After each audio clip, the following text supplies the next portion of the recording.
The long-awaited first interview for Pope Leo XIV has been issued or published by Crux magazine, which was the first red flag about it, honestly, since Crux is a left-wing, if you want to call it that, Catholic news outlet. And we're now in like part 6 or something of the release. And this is the one that has caused so much concern, reaction from people.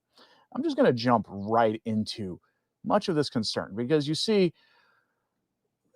you're going to get some interesting statements from him about doctrine and how it can be changed, including things that are, to my understanding, dogma that can being reduced to doctrine. This is a common theme throughout this. You're also going to see an over admission from Pope Leo XIV that he is continuing the program of Francis that he inherited. Just comes out and says it. But take him at his word. Have enough respect for the man to not try to engage in mental gymnastics when he says something so plainly. I think the best summary of this came from the Sign of the Cross account summarizing a LifeSite news article. And I'm not actually going to read to you a news article on this. I'm going to mostly be going over just the actual interview itself. But this account summed it up nicely. They say, quote, in his first extended interview since his election, Pope Leo XIV repeatedly positioned himself as the inheritor of Francis's program, stressing continuity on synodality, women's roles, ecumenism, curial reform, and liturgical disputes. He makes it clear in this interview that the church's teaching on activities suited to the married state, for example, are up for debate because they are doctrines, including that group of people, the alphabet crowd, a group of people James Martin has a weird enough interest in. That stuff is up for debate and changing. The linchpin for this is, of course, synodality. So let's go here to the actual interview from Crux, who professes to be taking the Catholic pulse, with the headline, Pope Leo speaks to Crux's Elise Ann Allen about the alphabet crowd issues and the liturgy. And boy howdy, as this is the 6th excerpt, this is where it gets really interesting. I'll jump right into this. Miss Allen asks him, quote, two of the most prominent hot-button issues that came out of the Synod on synodality in terms of the debate they generated were the role of women in the church and the church's approach to the alphabet crowd. What were your thoughts on the discussion about these two issues, and how will you approach them in your new role now as Pope? And he gives you the answer that is the essentially how he will understand every single issue in the church today. In his own words, he says, quote, in a synodal way. For most people, certainly the understanding that the role of women in the church has to continue to develop. I think in that sense, there was a positive response. I hope to continue in the footsteps of Francis, including in appointing women to some leadership roles at different levels in the church's life, recognizing the gifts that women have that can contribute to the life of the church in many ways. The topic becomes a hot-button issue when the specific question is asked about ordination. What the Synod had spoken about specifically was the ordination, perhaps, of women deacons, which has been a question that's been studied for many years now. There have been different commissions appointed by different popes to say, what can we do about this? I think that will continue to be an issue. He's right about that. I, at the moment, don't have an intention of changing the teaching of the church on the topic. Let me repeat what he just said. I, at the moment, don't have an intention of changing the teaching of the church on the topic. At the moment. That means it can be changed. I think there are some previous questions that have to be asked. Just one example. Earlier this year, when there was the Jubilee for permanent deacons, so obviously all men, but their wives were present, I had the catechesis one day with a fairly large group of English-speaking permanent deacons. The English language is one of the groups where they are better represented because there are parts of the world that never really promoted the permanent diaconate, and that itself became a question. Why would we talk about ordaining women to the diaconate if the diaconate itself is not yet properly understood and properly developed and promoted within the church? And what are the reasons for that? So, while I think there was a significant inspiration at the time of the council when the permanent diaconate was in effect reinstated, it has not become in many parts of the world what I think some people thought it would be early on. So, I think there are some questions that have to be asked around that issue. I also wonder, in terms of a comment I made at one of the press conferences I participated in the Synod, in terms of what has oftentimes been identified as clericalism in the present structures of the church. Would we simply be wanting to invite women to become clericalized? And what has that really solved? Perhaps there are a lot of things that have to be looked at and developed at this time before we can ever really come around to asking the other questions. That's where I see things now. I am certainly willing to continue to listen to people. There are these study groups, the Dicastery for the Doctrine of the Faith, which is responsibility for some of those questions. They continue to examine the theological background, history of some of those questions, and we'll walk with that and see what comes. End quote. And that's a common answer you're going to hear throughout this interview. That there are certain things that need to be addressed first, and then we can look at, after they've been addressed, reassessing the question to see if things need to be changed. The question of who can be ordained and not is not doctrine. It's not. Jesus chose men. That's a matter of faith. It's why you can't change the teaching of the church, but they want to reduce it to a matter of doctrine. Let me go back to this. He is asked about the alphabet crowd. It can be a very ideological issue. However, beyond any ideological views, I think people felt this was just spoken about in a different way, with a different tone under Francis. What will your own approach be? Here's his answer. Buckle up. Well, I don't have a plan at the moment. I was asked about that already a couple of times during these first couple of months about that issue. I recall something that a cardinal from the eastern part of the world said to me before I was pope about, quote, the Western world is fixated, obsessed with sexuality.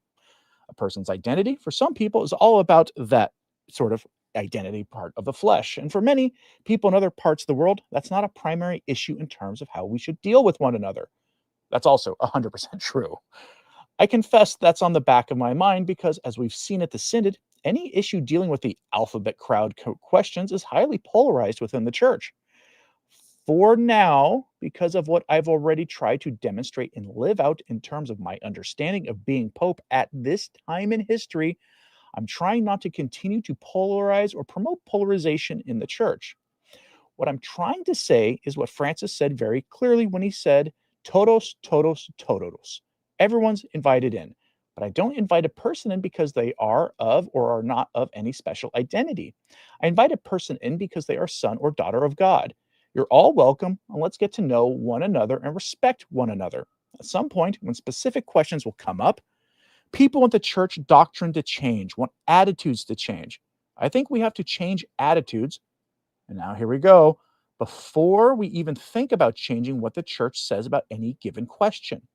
I find it highly unlikely, certainly in the near future, that the church's doctrine in terms of what the church teaches about sexuality, what the church teaches about marriage, will change. Let's pause there. That is not exactly a definitive statement. He finds it highly unlikely in the near future this will change. He doesn't say it's impossible for it to change. It's like a door is being left open, just a crack for change. Let's continue. I've already spoken about marriage, as did Pope Francis when he was Pope, about a family being a man and woman in solemn commitment, blessed in the sacrament of marriage. But even to say that, I understand some people will take that badly. In Northern Europe, they are already publishing rituals of blessing, quote, people who love one another, that's, he did put that in quotes, is a way that they express it, which goes specifically against the document that Pope Francis approved, Fiducia Supplicans, which basically says, yes, of course, we can bless all people, but it doesn't look for a way of ritualizing some kind of blessing because that's not what the church teaches.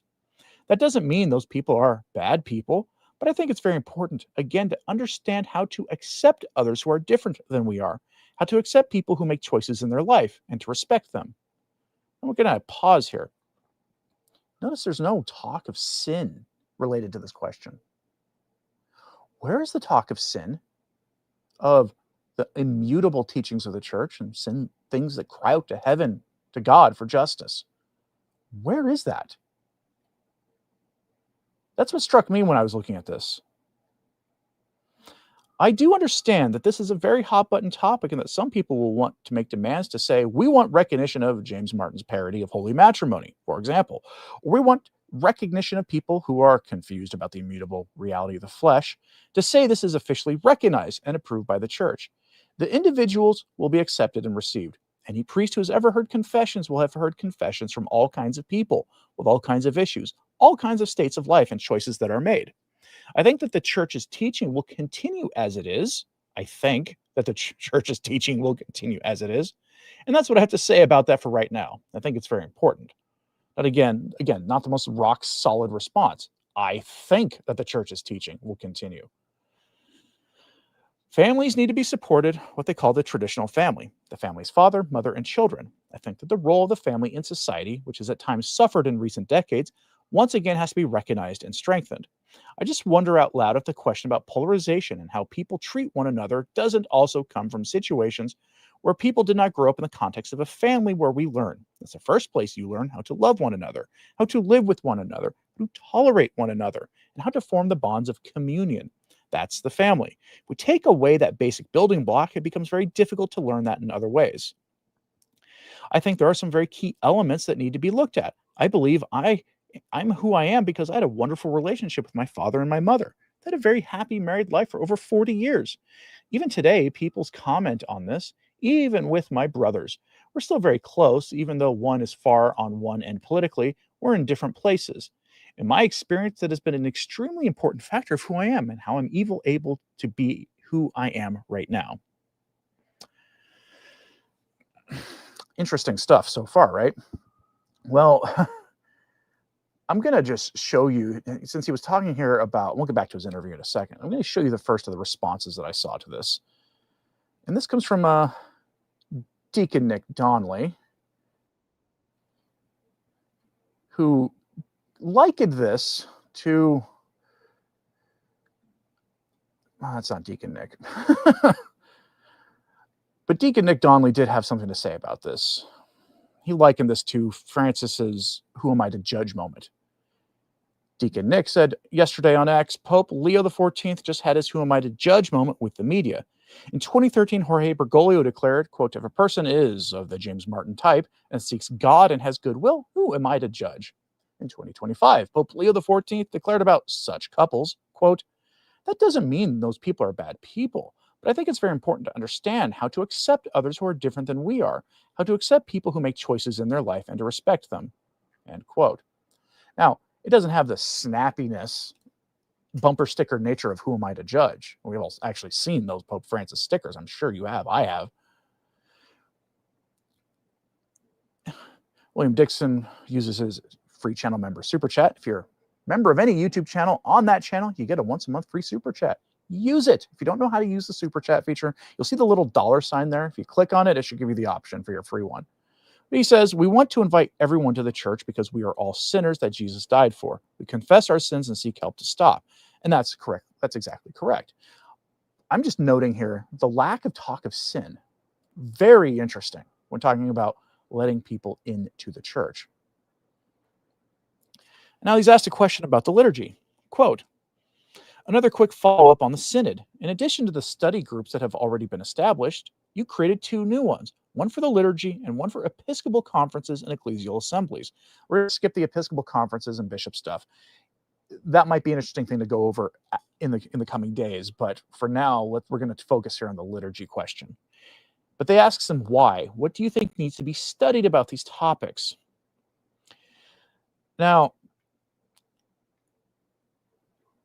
we're going to talk here because he spends all this time asking about, talking about Vatican II and the bishops. So on the question of liturgy, what is being studied? How much of the reason for establishing this was related to divisions surrounding the traditional Latin Mass, for example, or issues such as the new Amazonian rite? Responses to his answer here have been staggering. You have seen some of the people who have said, give him a chance, let's see what he's going to do, post things where they were utterly dismayed by his response here. And other people chastising Political commentators, Catholic commentators, for, they think stirring the pot. There's an attempt out now to silence anybody who are traditionally minded and want to talk about these issues and do so critically. It's weird to watch happen, and I'll show you a good example of that after this. Here's the Pope's response to the traditional Mass question in the Amazonian pagan rite. Here's what he says, quote, "My understanding of what the group came out of is primarily from issues that have to do more with the enculturation of the liturgy. How to continue the process of making the liturgy more meaningful within a different culture, within a specific culture, in a specific place at any given time." I think that was the primary issue. There is another issue, which is also another hot button issue, which I have already received a number of requests and letters about. The question about people always say the Latin Mass, and he puts that in quotes, the Latin Mass. Well, you could say Mass in Latin right now. If it's the Vatican II rite, there's no problem. Obviously, between the Tridentine Mass and the Vatican II Mass, the Mass of Paul VI, I'm not sure where that's going to go. It's obviously very complicated. And we'll come back to this in a second. I'm going to show you now, I think here, the response from Dr. Peter Kwasniewski, because his is, I think, probably the best response to this. Dr. Kwasniewski said this on X. He says, "I'll just go out and say it. Very disappointed with Leo's comments on the traditional Latin Mass in his interview with Elise Allen. She handed him a perfect opportunity to make some positive remarks, and he punted. To me, it sounded like he's ill-informed about the topic and accustomed to the familiar stereotyping. I do like the fact that he's taking counsel and deliberating, and most of all, that he is not constantly provoking and upsetting everyone the way his predecessor did. The quiet is welcome, but there is a need for positive action on several fronts, and that's not something that can be delayed forever." And he's right. This question has to be resolved, and resolved soon. Whether it's, sorry, trads, you're going to just go to the Novus Ordo, we're phasing it out, or, we're going to lighten things up a little bit, or something in between, we need an answer about things.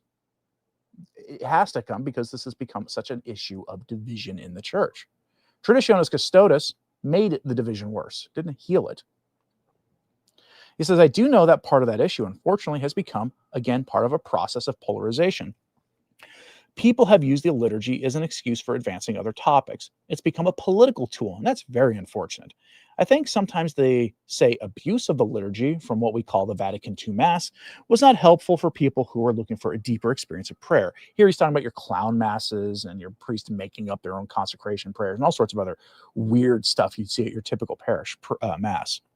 He says, "Of contact with the mystery of faith that they seem to find in the celebration of the Tridentine Mass." Again, as an aside, calling it the Tridentine Mass is actually inaccurate. It wasn't invented at the Council of Trent. It developed organically from at least the 4th century, if not earlier than that. And it was just codified at the Council of Trent as the Mass of the Latin Rite, as the default Mass of the Latin Rite. But it was widespread as a Mass option before that. What the Council of Trent did was essentially, Pius V, in his quo primo declaration, was suppress Novus Ordos. And I don't mean Novus Ordo like the new Mass, the one you probably go to on a Sunday. I mean any form of the Mass that was new and invented by a bishop or a priest somewhere that was younger than like 200 years old. Any new form of the Mass in the Latin West was banned by Pius V. So to call this a Tridentine Mass is a bit of a stretch, but it's a commonly done. That's not going after Pope Leo for saying it. You see this all over the place. He says, again, we've become polarized, so that instead of being able to say, well, if we celebrate the Vatican II liturgy in a proper way, do you really find that much difference between this experience and that experience? And that is something that has got people alarmed, because it shows that he doesn't understand the issue. Because if the law of how we pray is the law of what we believe, then the different focuses and the different orientations of the new Mass versus the old raises alarm bells for people. Constantly you'll see this. They talk about a man-centered liturgy for the new Mass versus the traditional Mass, which requires you essentially to do a surrender of self and trust in the priest as the head of the body of worship. Not to mention my key issue here, which is about ecclesiology, which is never even here addressed. But here's the other alarming part on the liturgy. He says, I have not had the chance to really sit down with a group of people who are advocating for the Tridentine rite. There's an opportunity coming up soon, and I'm sure there will be occasions for that. But that is an issue that I think also, maybe with synodality, we have to sit down and talk about. It's become the kind of issue that's so polarized that people aren't willing to listen to one another oftentimes. I've heard bishops talk to me. They've talked to me about that, where they say, we invited them to this and that, and they just won't even hear it. They don't even want to talk about it. That's a problem in itself. It means we're into ideology now. We're no longer into the experience of church communion. It's one of the issues on the agenda, end quote. And yes, it does sound an awful lot like he's calling us ideologues who can't fathom why anybody would surrender the traditional liturgy. That's what people are finding alarm with. And I'll show you an example of this. This is just from just a regular Catholic like you or I. He says, well, there is news, and from what I can tell, it's all bad. The Pope said he had also received many appeals concerning the Latin Mass. I already received a number of requests and letters about the Latin Mass. Well, you can say the Mass in Latin right now. If it's the Vatican II rite, there's no problem, he said. Obviously, between the Tridentine Mass and the Vatican II Mass, the Mass of Paul VI, I'm not sure where that's going to go. It's obviously very complicated. He has not yet held informal discussions with groups promoting the Tridentine rite, but expected to do so soon. Yeah, that's a problem. That's a big problem. So those of you expecting a document next month on the Tridentine Mass, it's not coming from Pope Leo if something like that happens. It'll come from Cardinal Roche or Cardinal Fernandez, but it won't come from the Pope. Because he hasn't had a chance to look at it, clearly hasn't thought about it. I take him at face value when he says he has barely thought about it. He's got a lot on his plate right now. I would be surprised if he had something this quickly. Now let's talk about a little bit of some of the other reactions to this. And I'm going to show you, I would be remiss if I didn't show you the response from Bree Dale, a Catholic journalist who works for the Daily Wire and other things. She says, Pope Leo XIV on the traditional Mass, and then she just quotes verbatim the long thing from the article, the interview. I'm not going to rehash that here. Then she says this in a follow-up post. Make a note of the American commentators who make their living off this topic. Do they have a responsibility? Should they be the voices that lead to the conclusion Pope Leo XIV makes? Or should it be voices of the clergy and people who desire the fruits of the liturgy and traditions? You all get to decide this. What she's asking you to do is to stop watching podcasters, Taylor Marshall and others. I don't really focus that much on the Latin Mass anymore. I talk about it when it's relevant, but it's not my main topic. Mine is more about ecclesiology and the infiltration of the church by James Martin types. But this is a call out for everybody to tune out Taylor Marshall, basically, like blaming him for this. And of course, people respond, the kind of people who really like Bree Dale, respond with, oh, no, it should be people who rally around Cardinal Burke and things like that. Beware of people telling you this. Blaming podcasters for the polarization is a stretch. You want to know what causes the polarization in the church? Every time you get a priest who goes up and offers Mass and offers it in a clownish way. Every time a priest hears a confession, especially for like 6th and the 9th commandment stuff, it tells you, oh, it's not a big deal. The church doesn't teach us that big of a deal anymore. Oh, it's a habit, or, well, you and your person you're not married to really love each other, so it's not that big a deal. Just say an act of contrition and go receive the Eucharist. That kind of stuff causes polarization, more so than, say, Taylor Marshall just telling you about something happening in the church and giving you his opinion on it, especially since Dr. Marshall tends to be very measured about things. And I'm just using Dr. Marshall because he's the first one that they always mention, always. When you have 1.5 million subscribers on YouTube, in this kind of space, you're going to get that reaction. But the underlying theme to all this, and this is, again, just posted by another just normal Catholic on X. He's posting what I'm trying to say is what Francis said very clearly when he would say, todos, todos, todos. Everyone's invited in. But he scrolls down. I find it highly unlikely, certainly in the near future, that the church's doctrine in terms of what the church teaches about sexuality, what the church teaches about marriage, will change. And that, ladies and gentlemen, is the biggest problem. He says this throughout the interview, that on the topic of ordination and on the James Martin stuff, that these things are doctrine and not dogmatic. And as such, they could change, but maybe not in the near future. That's kind of a problem when you're talking about a pontificate that could last 20 years. Again, I don't think it's going to, but it could, and that's a problem. Now, in light of this,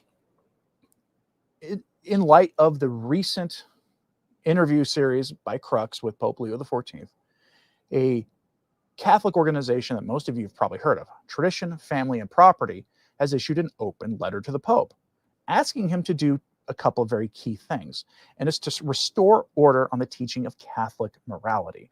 I'm just going to show you this. You can go over their thing here. This is, I'm always skeptical about things like petitions and open letters and things because I don't usually see them working much. But here is Tradition, Family, and Property's filial and apprehensive supplication to His Holiness, Pope Leo XIV. In this, you're going to see them specifically asking for an end to Amoris Laetitia and Fiducia Supplicans. Those are the two most polarizing documents issued by the Church in the last decade, other than Traditionis Custodes. If he really wants to deal with polarization, then it has to be done. The only way it can truly be done is by abandoning Pope Francis's political program. Here we go over this letter. It's short, and it's worth your time. Most Holy Father, in view of your recent and auspicious statements in defense of the family and the consistency that Catholics must maintain in public life by upholding the principles of the faith, the undersigned associations, heirs to the thought and action of the great Brazilian Catholic leader Plinio Correia de Oliveira, filially address your Holiness to express their apprehensions about the future of the family. In 2015, we addressed Pope Francis between the two synods on the family to denounce the alliance of influential organizations, political forces, and media outlets promoting so-called gender ideology. This ideology served as a seal of approval for a sexual revolution that favors customs contrary to natural and divine law.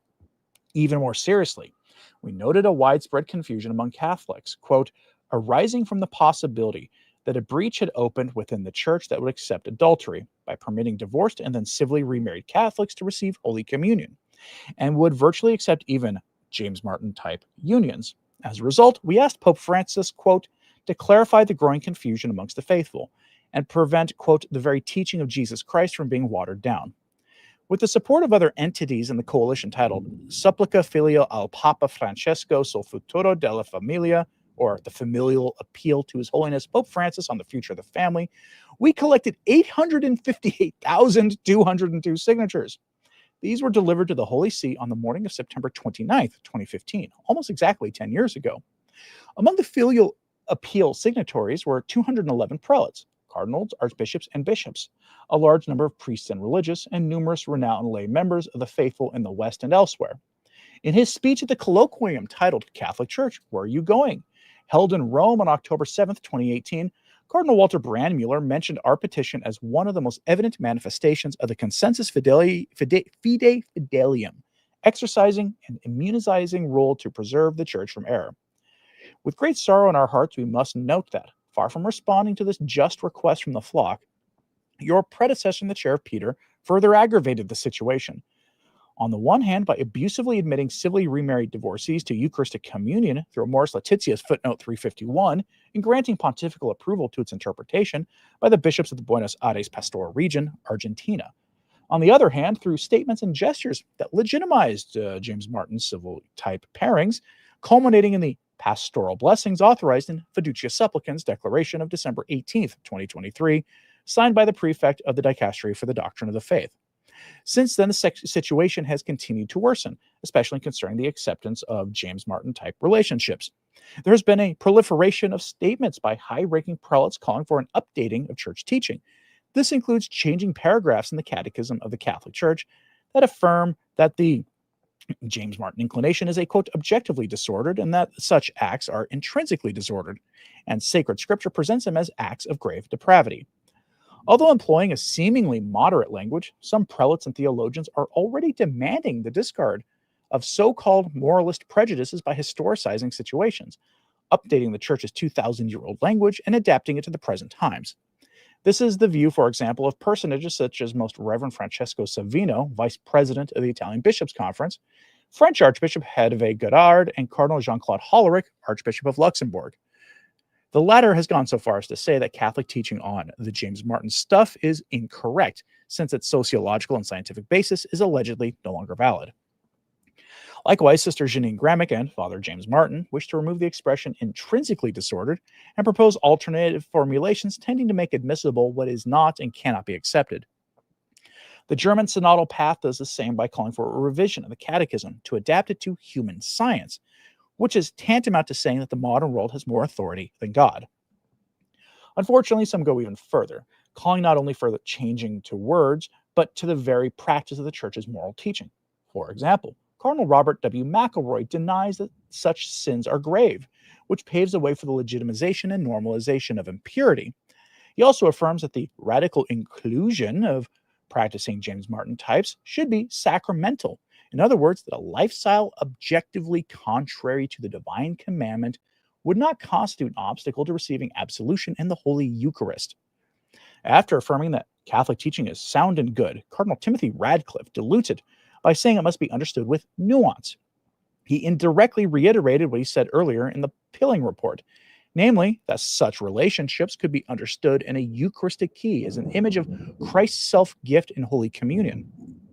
Austrian theologian Father Ewald Völger insists on the same line of thinking when he says that such pairings are an image of a divine solicitude for men, which justifies blessing them. Swiss theologian Daniel Bogner directly undermines the sacrament of marriage by claiming that it needs to be given a new understanding, freeing it from its shell of perfection so as not to discriminate against irregular and James Martin pairings. He argues that it is necessary to end, quote, the rigid fixation on biological acts and the necessary difference, we'll say, of spouses, since fertility does not have to be understood exclusively in terms of biological reproduction. Need to collect myself after that heresy. Let's continue. Given all this, Most Holy Father, we cannot help but conclude that under the pretext of mercy and adapting to science, some forces are striving to reinvent the Catholic faith according to worldly passions, making it unrecognizable. In this context of an open offensive to impose the acceptance of such pairings, it was particularly shocking to see that under the pretext of obtaining Jubilee indulgences, groups that openly professed such errors were offered an occasion of great visibility. They were allowed to enter in procession into St. Peter's Basilica, carrying a rainbow cross. Even more serious, this type of parade was preceded by an audience granted to Father Martin, who later attributed to Your Holiness words of encouragement for his activism on behalf of that movement. Similarly, Bishop Francesco Savino, at the end of his homily in the Church of the Gesù, declared that Your Holiness had told him, go and celebrate the Jubilee organized by Jonathan's Tent and other organizations that care for your disordered brothers and sisters. We are aware that some of these shocking events, and others still on the agenda, were organized by Holy See agencies during the previous pontificate, and that Your Holiness, perhaps in a desire to ensure the unity of the Church, seemingly wants to change the orientation of the Roman Curia gradually. However, while it is legitimate to yield on secondary points for the sake of unity, it does not seem legitimate to do so when it involves sacrificing the truth. To do the truth is not only to say what is true, but also to practice it before many witnesses, as St. Augustine teaches. A great hope arose in the hearts of millions of Catholics when, during the Jubilee of Families, Your Holiness quoted the encyclical Humanae Vitae and asserted, marriage is not an ideal, but the measure of true love between a man and a woman. This statement echoed your address to the diplomatic corps, which you reiterated the family is founded upon the stable union between a man and a woman. However, this hope turns to alarm given the fear that, as in previous pontificates, concrete pastoral attitudes will continue to belie in practice what is taught in theory. This fear leads us to renew the request made in our 2015 filial appeal to His Holiness Pope Francis. Truly, in these circumstances, a word from Your Holiness is the only way to clarify the growing confusion amongst the faithful. It would prevent the very teaching of Jesus Christ from being watered down and would dispel the darkness looming over our children's future, and should that beacon no longer light their way. Holy Father, we implore you to say this word. We do so with a heart devoted to all that you are and represent. We do so with the certainty that your word will never disassociate pastoral practice from the teaching bequeathed by Jesus Christ and his vicars. And this would only add to the confusion. Indeed, Jesus taught us very clearly that there must be coherence between life and truth. And he also warned us that the only way not to fall is to practice his doctrine. We boldly and respectfully add two specific requests that would make clear the realignment of practice within the Church's traditional teaching. We beseech you to annul Pope Francis's June 5th, 2017 rescript, which conferred special magisterial value on the heterodox interpretation of the ambiguities of Amoris Laetitia, and clearly reiterate that those who are divorced and civilly remarried and living more uxorio cannot receive sacramental absolution, nor as public sinners, Holy Communion. We implore you to revoke the declaration Fiducia Supplicans and reaffirm the prohibition on granting any blessing to such pairings as established in the responsum of the Congregation for the Doctrine of the Faith, February 22nd, 2021, regarding a dubium on blessings for such pairings. Beseeching your apostolic blessing, we assure you of our prayers to Our Lady of Good Counsel and St. Augustine. May they enlighten your holiness at this delicate beginning of your pontificate, in which you find yourself involuntarily confronted with a difficult-to-mend legacy of confusion and division. Issued on the Feast of Our Lady of Sorrows, signed by a whole lot of organizations. And we're going to go over who those organizations are, because Mr. Edward Penton reported on this and put this in his Substack. If I can find my link. I just had it. So go to Ed Penton here, where he says, where his headline is, Catholic Coalition for formally appeals to Pope Leo XIV to reject powerful lobby pushing to legitimize such pairings. They also call on him to revoke Fiducia Supplicans and annul a papal edict, giving special magisterial value to heterodox interpretation of Mors Laetitia, and to speak with absolute clarity. For those who don't know, Mr. Edward Penton is he's a senior correspondent at the Catholic Register and an EWTN. He also was one of the founders of the College of Cardinals report. So he has credentials. Let's go over to here. So you just heard this, the open letter to the Pope. Here's the key for who's signing this and backing this. Quote, signed by 25 national associations that trace their inspiration to the Brazilian Catholic leader Plinio Correia de Oliveira, the appeal was dated September 15th, that's a typo on his part, the Feast of Our Lady of Sorrows, and delivered to the Holy Father by courier yesterday morning. A prominent 20th century intellectual and thinker, Correia de Oliveira was known for his advocacy of traditional Catholic values and founded the Tradition, Family, and Property movement, which now has offices worldwide. News of the appeal coincides with the publication of a first interview with Pope Leo on Thursday, in which he states that his approach to James Martin-type Catholics will be similar to that of Francis, namely an attitude of welcome while stressing the Church teaching will not be changed. He said ritual blessings of such pairings would go beyond Fiducia Supplicans, but added, that doesn't mean those people are bad people, but I think it's very important to understand how to accept others who are different than we are, how to accept people who make choices in their life and respect them. We have to change attitudes before we even think about changing what the Church says about any given question, he told Crux. And I think that's that last phrase there, we have to change attitudes, can go both ways. You can read it as saying that people need to have their attitudes changed to be made more receptive to changing Church teaching, or that those who want Church teaching to change should have their attitude changed about things. We'll see how it plays out, but as you can tell, I'm not super confident about things. I'm curious what you think about all this. Let me know in the comments, please. AKC with the $5 super chat, thank you. He says, as you pointed out, he is a canon lawyer and speaks very intentionally. So if anything, he was holding back rather than bloviating. Yes, he was speaking very clearly, which is why it's so concerning. All the talk of change and how things could be changed is very concerning for someone who we were assured multiple times speaks very intentionally about things. Now, I'm curious what you think about all this, so let me know in the comments, please. And hit like and subscribe if you haven't. It does help. Sharing this on social media helps a lot, too.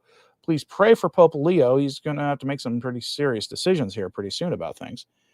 And pray for those who really have who've pinned their hopes on change coming to Church doctrine, because the Church's teachings need to be upheld. Obviously. As always, pray for the Church. I'm Anthony Stine. Ave Maria.